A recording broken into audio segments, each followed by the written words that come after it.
भजन गावत बाटे।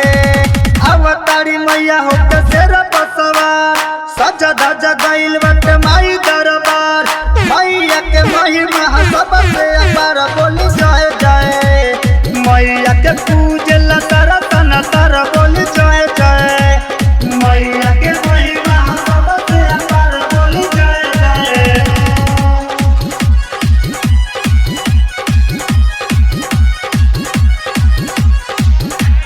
मैया के महिमा सबसे अपार बोली जय जय।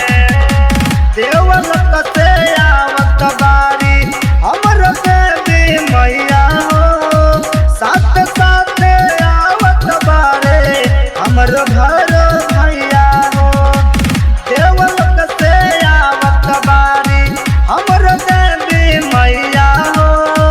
साथ साथ आवत बारे हमर घर भैया हो।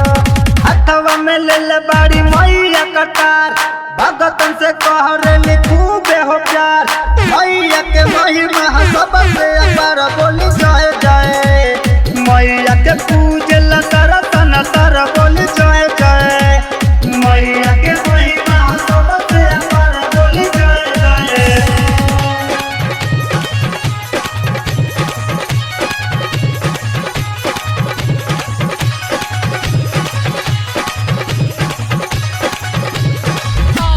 मैया के महिमा सबसे अपार बोली जय जय। उजला परे निगावे माई के भजन हो। साथ साथ टिंकू चंदन भइले बदन हो। उजला फिरिन सगावे माई के भजन हो। साथ साथ टिंकू चंदन भइले मगन हो। मैया के हवे सच दरबार तारक बिहारी करे माई के गुहार।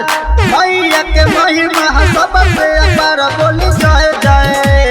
मैया के पूजला तरतन तर बोली जय जय।